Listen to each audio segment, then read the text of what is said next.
Alright, we're not gonna lie to you guys, we do hundreds of videos every year, and coming up with fun, interesting topics is practically a full-time job. Sometimes we take inspiration from what's trending in the news or perhaps science, and other times we get inspired by a weekend classics movie watch party. That's right, we're getting all Freaky Friday on you today with our brand new challenge, switching roles with a girlfriend for 48 hours. Pre-challenge. Welcome to my very own Freaky Friday.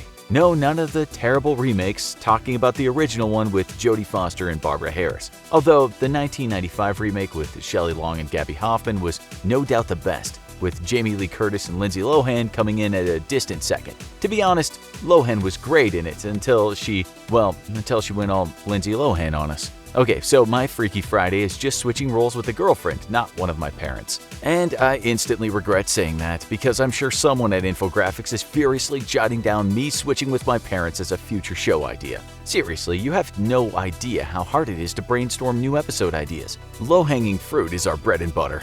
This challenge took a bit to coordinate because I have to do her job as well now, too. She's had her breakthroughs in her modeling career that have allowed her to focus on that over her acting, which we decided was a good idea as it allows her to stay home here in LA more often. We both agreed that's a huge win for our relationship and she's happy with the choice. This obviously presents a bit of a problem for me doing her job, as in modeling. Luckily, she's pulled a few strings and got me a gig working with one of her photographer friends on a menswear catalog shoot for one of the big retail stores.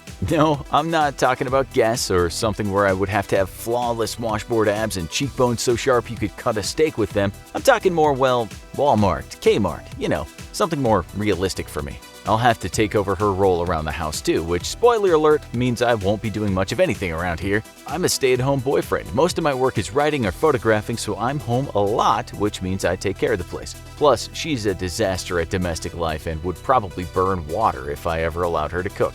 Not gonna lie, it'll be nice to kick my feet back around here. Alright, I'll talk to you guys at the end of my first official Freaky Friday challenge. Just kidding, don't sue us, Disney. End of day 2.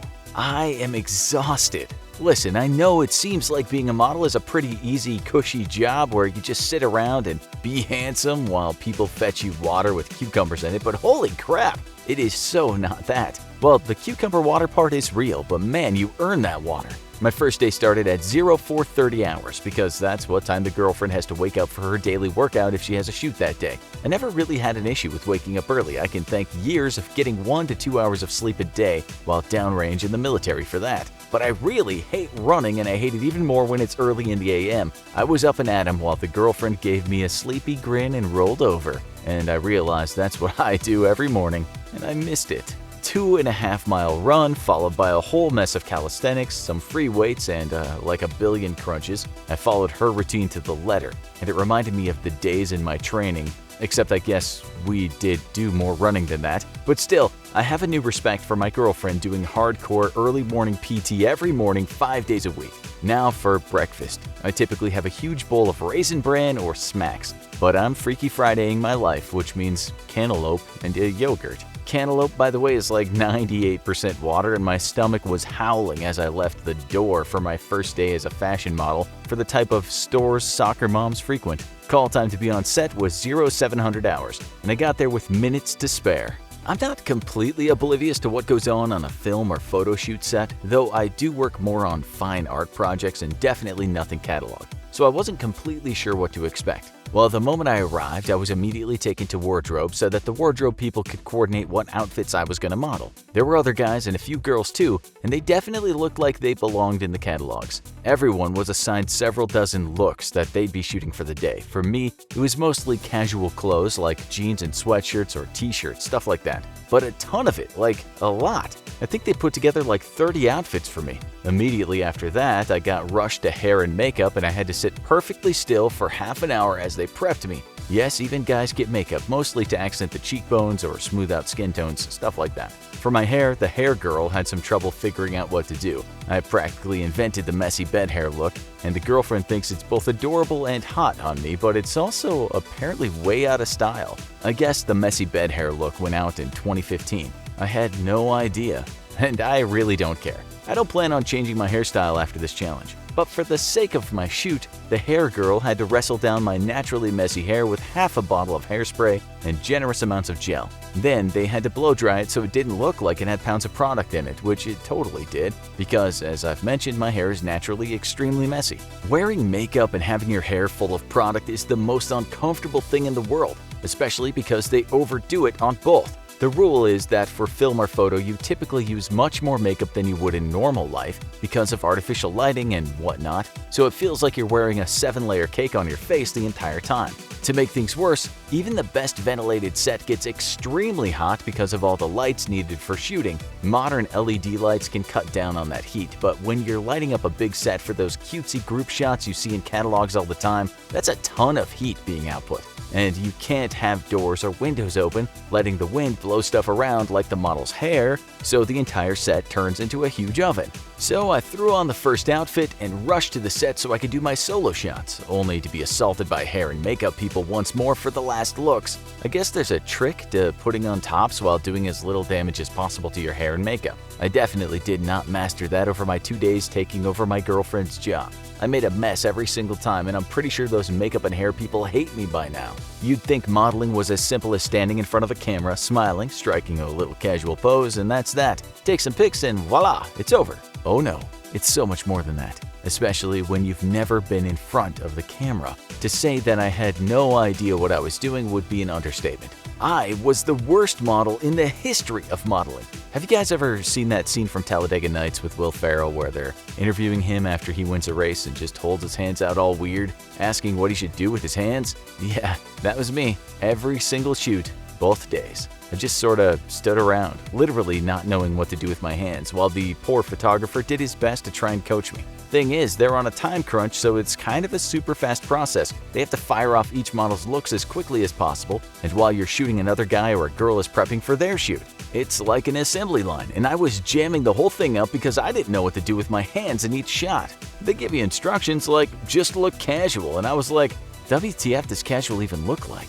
Then I started feeling like maybe I was smiling weird, which in turn made me actually smile weird, which the photographer and assistants all pointed out. They were all shouting corrections rapid fire after every single click of the camera. It honestly reminded me of my drill instructors in basic getting in my face, only instead of telling me how worthless I was, they were screaming at me to be prettier.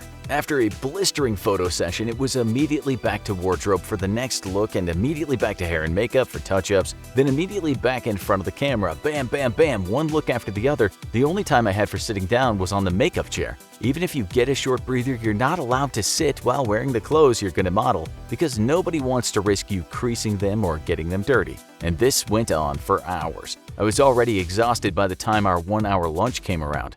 Worst part is, I was yelled at to not sweat in the clothes I was wearing like 10 times. How in the world are you supposed to not sweat? Like, how do I stop myself from physically doing that? I sweat. I sweat a lot. And I got yelled at a lot. Honestly, my 2 days working on set as a model reminded me a lot of my military training days. Of course, the more experienced models didn't get yelled at because they knew what they were doing, so it was just me, the dumb greenhorn that couldn't figure out what to do with his hands in front of the camera. I did make a friend. It was another guy who remembered me from some Halloween party we went to. The girlfriend and I went as Archer and Lana Kane from the show Archer because, well, she looks a damn lot like Lana Kane, even though I'm pretty sure I look more like Cyril than Archer. Just kidding, the girlfriend hates that joke. Anyway, the guy recognized me and we actually got along really well, which is strange because I don't make friends easily. He was a huge help though and really helped give me pointers throughout my days, causing the photographer and his assistants and the hair and makeup people to all yell at me less. Hooray! I got off set both days at around 2300 hours. Yeah, you heard that right, 11 p.m. for you civvies out there. That means I was working 16-hour days and I spent nearly the entire day on my feet. On day 2, I still had to get up at 4:30 in the morning because long workdays are no excuse to fall behind on your physical fitness routine when your body is literally your moneymaker. I was beyond exhausted when I got home, and much to my girlfriend's credit, she actually had dinner waiting for me. Bow ties and broccoli, because hey, everyone knows how to make that. So, like I said at the start of this, I know it seems like modeling is a totally cush job and easy, but let me tell you, no, It isn't. It's insanely hard, physically demanding, and exhausting. It's a gift to be able to stand in front of a camera and act all natural, modeling everything from swimsuits to ridiculous outfits if you're in high fashion, instead of acting like me and wondering what in the world to do with your hands. Being on a live set itself is exhausting. The lights are going the entire time, generating a ton of heat, and naturally you can't have the windows or doors open to let in outside light or wind to mess with stuff. The temperature climbs to the high 90s, though being in the hundreds is not unheard of, and somehow you're supposed to not sweat all over the clothes you wear. Yeah, never figured that one out. I always respected the work that the girlfriend does, but man, I respect her so much more now. I guess it makes sense while she makes like 10 times more money than I do, even if I pull a healthy salary from all my writing work.